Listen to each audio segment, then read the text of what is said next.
100 บาทเอาสาธุเด้อขอให้เป็นท่านแก้วท่านทิพย์10 ประการปรารถนาสิ่งใดก็ขอให้ได้สมดังมโนรสให้ปรากฏในเมืองคนยาถูกจนเงินใส่แพ้สบายหรือสอยเพชรพลอยหอยสังปรารถนาอยากได้ยังขอให้ได้จังสันสมใจเจ้าปรารถนาอันบารุค้าไข่วัดไอยามาเบียเนียวเสนียดให้หายยามาไก่ให้ภายนี้เด้อขอคนเด้อให้อยู่ดีมีแห้งน้องขม่าไปละด้วยปรารถนาสิ่งหนึ่งประการใดดีเป็นไปด้วยข้อไปทางลาดด้วยศีลด้วยธรรมก็ขอให้ได้ดังความมุ่งมั่นปรารถนาขอบอย่าเข็นเบียนอย่าพานมานอย่ามาตองซ้องขอข้าไปเต็มไปด้วยกองเงินกองทองเด้อพอออกผลเด้อให้อยู่ดีมีแห้งบุญคำบุญสู้บุญคำไปก็เลยนะคำมาคุ้มครองสุขกายสุขใจปรารถนาสิ่งหนึ่งประการใดดีเป็นไปด้วยสองประกอบไปด้วยศีลด้วยธรรมก็ขอให้ได้ดังความมุ่งมั่นปรารถนาและเต็มไปด้วยจ้าตุรมิตรพันไปทั้งสี่คืออายุวันนะสุขาภารปฏิภาณธนาสารสมบัติมันยืนเก่าแก่สี่ได้อ่านเสียงสี่มาพี่ต้องเสียงมาจะเสียงเสียงสี่วันภายในภาษาจีนยกถือกันได้กับฟังเราเด้อตอนนี้ก้าวถึงตาพันเท่าไปกันที่ห้าตอนนี้ก้าวถึงตาพันเท่าสู้สโกมีโซหามาเพียงพี่มาขอพรนะพี่น้ำเมียนันอามิตาตาลูกเดียวอายุยังมุน้อยลาสาจุดพ่อเมย์ย่อยกให้เป็นเมียมีตาภาพก็เพื่อแค่เงินเล่าดีใจกินไปแล้วตาภาพใดเมียสาวหักยิงผ้าหน้าหน่อยเพื่อบาดแห่งตนเป็นความเชื่อส่วนบุคคลเด้อตาด้วยแก้มยิ่งดังตาภาพเท่าเสียเงินหอยเดเมียสาวครอบครัวมีกำไรส่วนล้นแนวนี้ก็เสียใจโอ้ดีเด้อไม่ออกบ้านแต่บ้านแล้วเนาะเอาตาดูโรธนาบุญนำจูตีนี้ลูกจูตะก้มขาดเด้อเอา10 บาทเป็นมาอุโกโมทนาเอาตาดูเด้อไม่ออกไอ้กลมแล้วหรือเปล่าขอให้เป็นท่านแก้วท่านทิพย์10 ประการครับไปขอพรผมจุดก็เอาฟังเรื่องที่5ให้ฟังอีกบาทนึงเก่าแก่เจ้าหักยกถึงในการที่หาตอนนี้ก้าวถึงตาพระเผ่าสู้ตะโกมีโศกรู้ลาใดเมียน้อยปาน้ำเมียนันอามิตาตาลูกเดียวอายุยังลมหน่อยลาหลากับพ่อปานพ่อเมียย่อยกไข่เป็นเมียตาพามก็ไปแล้วตาภาพใดเมียสาวหักยิงผ้าหนักหน่อยเมื่อบาดขอพรเรียบร้อยแล้วบ่าวดังสตาร์หล่อส้มภาษาที่เป็นน้ำกันเลยผักเกาลายดีผักเกาออกมาโซนทางนอก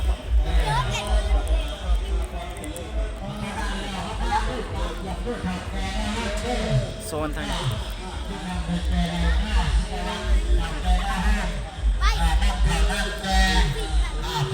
เกาแห้งอะไรเพราะว่าสางมาแต่จักเสียว่าข้าวใด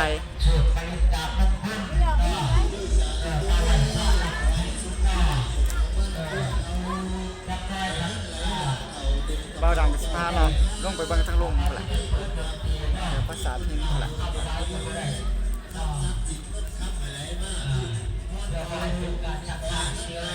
ใครก็มาขอพรขอสุขขอลาลงก่อนหลังจากขอพรแล้วก็สิได้ลงแล้ว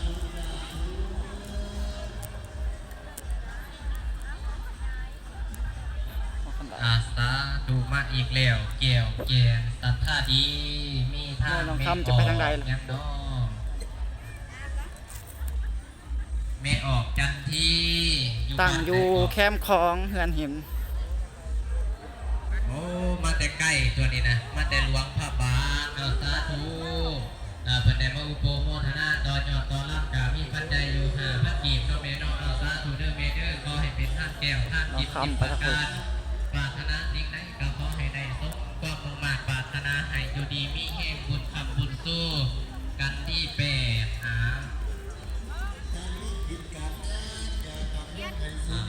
เจ้าหายกถึงใดกันที่8กันนี้น้องคำอยู่หันเลยน้องคำอันนี้คลองเลยแคมคลอง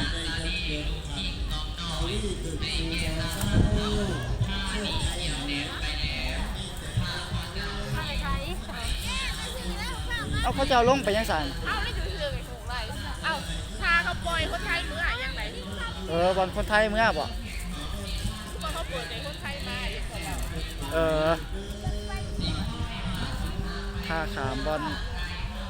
คนไทยขามเงินหินคนไทยลังเมื่อนำขามาบ่ไปขามาล่ะเด้อดิขามาน่ะพามาหาเลาะกันเด้อไปไปหาซื้อน้ำกิน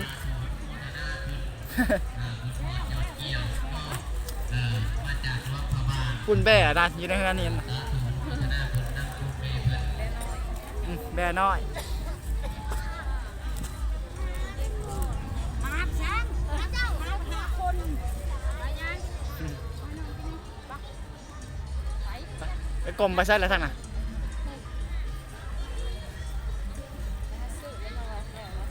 เนี่ยแล้วขอพรแล้วเลยเลขแบ่มาจากผมอยู่เทิงน่ะขึ้นไปกินยังเลยเนาะน้องคำโดโลเล่ๆเลยน้องคำพาเลาะมาเนี่ย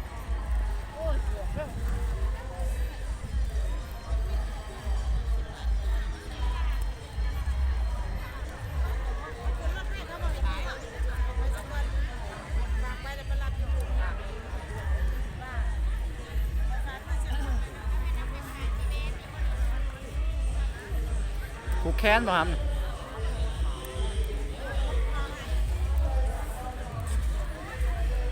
อันนี้บอลโซนดอกไม้ครับเป็นใบบูซานั่นเห็นหันไหมครับผูกแขนหันบอลลูก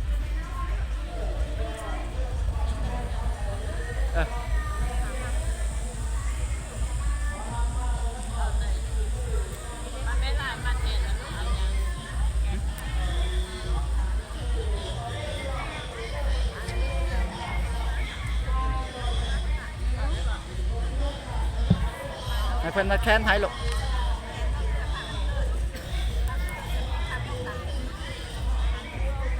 เดี๋ยวอ่านให้ฟังเด้อเดี๋ยวอ่านให้ฟังถ้าฟังเด้อการที่ 4แหละจื้อไว้ให้เพิ่นมาแค้นให้ลูก 7โดยพระเฒ่าจีกันที่ 7ให้เพิ่นแน่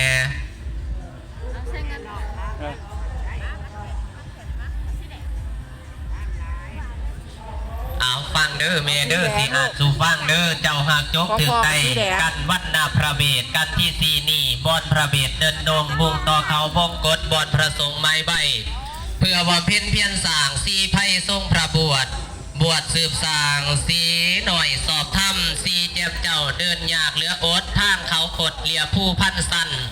มีลำนำตันทางขวัญยากความยากอุ้มอ่อนน้อยลอยนำผ่านไปแต่หากใดเดินผ่านโดยดีสัตว์ตัวใดบ่มากวางหน้าด้วยเดชกาศีลธรรมนำเสื่อมสีเจ็บเจ้าไปได้ปลอดภัยแท้แล้วไผจบได้กันที่ 4บูชาศาสนาของเจ้าบ่ต่างคือตัวอย่างพระเวสสันดรภาคนครเดินทางลำบากเอาซาถูเดอร์เมเดอร์ดีอยู่เดอร์กันไหน ทางนี้โซนลิงทางนี้ เอาฟังเด้อเมเดอร์สิอ่านสู่ฟังกัน ลิงน้อย เจ้าหากจกถึงใดกันที่ 6สื่อจุรพลไผผู้ซากันนี่ซาตายุ่งยากแต่หากพ่อพานใดนี้ผลโทษกรรมเป็นดังเลือกภาพเกเดินไพ่ไปสู่เขาบงกฎยากแห้งแสนสัน